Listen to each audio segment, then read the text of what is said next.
మొట్టమొదటి హామీ మహిళలకు 2500 రూపాయలు.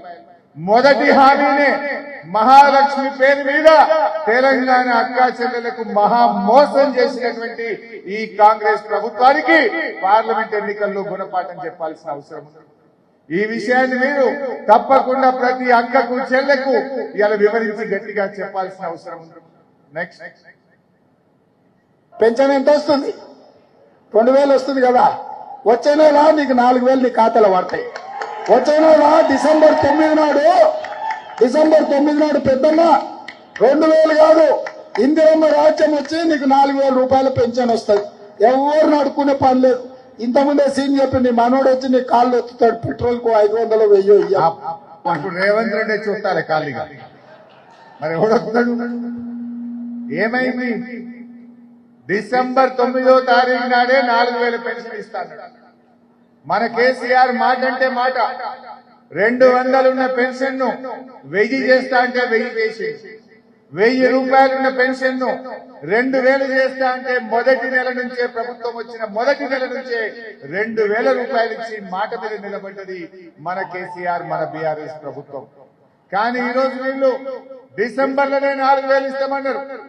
ఈ రాష్ట్రంలో 42,80,000 మంది ఆసరా పెన్షన్ లబ్ధిదారులు ఉన్నారు. అవ్వ తాతలు గాని, వితంతువులు గాని, బీడీ కార్మికులు గాని, వికలాంగులు గాని, నేత గీత కార్మికులు గాని 42,80,000 మంది పెన్షన్ దారులను ఇలా కాంగ్రెస్ పార్టీ మోసం చేసింది. ఇవాళ ఒక్కొక్క పెన్షన్ దారుడికి 4 నెలలంటే 8,000 రూపాయలు ఇలా కాంగ్రెస్ పార్టీ బాకీ పడ్డది. ఇలా అవ్వా తాతల ఓటు అడగాలంటే, వృద్ధులు, వితంతువులు, వికలాంగుల ఓటు అడగాలంటే ముందు 8,000 రూపాయలు ఇచ్చిన తర్వాతనే కాంగ్రెస్ పార్టీకి ఓటు అడిగే నైతిక హక్కు ఉంటుంది. ఇంకా బాధ ఏంటంటే జనవరి నెలలో ఇచ్చే 2,000 కూడా ఎగ్గొట్టింది. మీకు తెలుసు, మీ ఊర్లలో అడుగుంది. అలా మధ్యలో ఒక నెల పింఛన్ మొత్తానికే కొట్టింది. 3 నెలలే ఇచ్చిండు, ఒక నెల ఇచ్చే 2,000 కూడా ఇవ్వలేదు. ఎట్లయిపోయిందంటే అన్న వస్త్రానికి పోతే ఉన్న వస్త్రం పోయిందండి. 4,000 ఇస్తామన్నారంటే ఇల్లు ఒక నెల మొత్తానికే పెన్షన్ ఎక్కొట్టింది. ఇది ఇవాళ కాంగ్రెస్ పార్టీ ప్రభుత్వం చేసినటువంటి మోసం. నేను మీతో కోరేది ఒక్కటే, కార్యకర్తలతో, మొన్న మేము అసెంబ్లీలో గట్టి కొట్లాడినామా లేదా? కేఆర్ఎంబీ విషయంలో కొట్లాడినామా లేదా? నీళ్ల విషయంలో కొట్లాడినామా లేదా? రేపు జగదీశ్ అన్నో, పల్లా గారో, నేనో మేము అసెంబ్లీలో బల్ల గుద్ది కొట్లాడాలంటే ఈ ఎన్నికల్లో కాంగ్రెస్ పార్టీని ఓడించాల్సిన అవసరం ఉంది.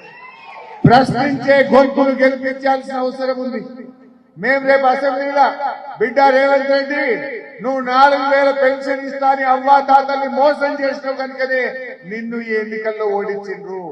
రైతులకు 500 బోనస్ ఇస్తాను కనుకనే నీ ఎన్నికల్లో నిన్ను ఓడించిండ్రు అని మేము బల్ల గుద్ది మాట్లాడాలా వద్దా? రేపేమంటాడు?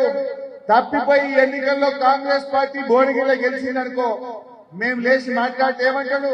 నేను 2 లక్షల రుణమాఫీ ఎగ్గొట్టినా, వడ్లకు 500 బోనస్ ఇవ్వకపోయినా, రైతులకు 15,000 రైతు బంధు అని మోసం చేసినా, వృద్ధులకు 4,000 పెన్షన్ ఇస్తానని చెప్పి ఆగం చేసినా, తులం బంగారం ఇవ్వకుండా అక్క చెల్లెలకు మోసం చేసినా, 2,500 మహాలక్ష్మి ఇస్తానని దగా చేసినా నన్నే గెలిపించిందయ్యా, నువ్వేం మాట్లాడతావు హరీష్ రావు అనడానికి?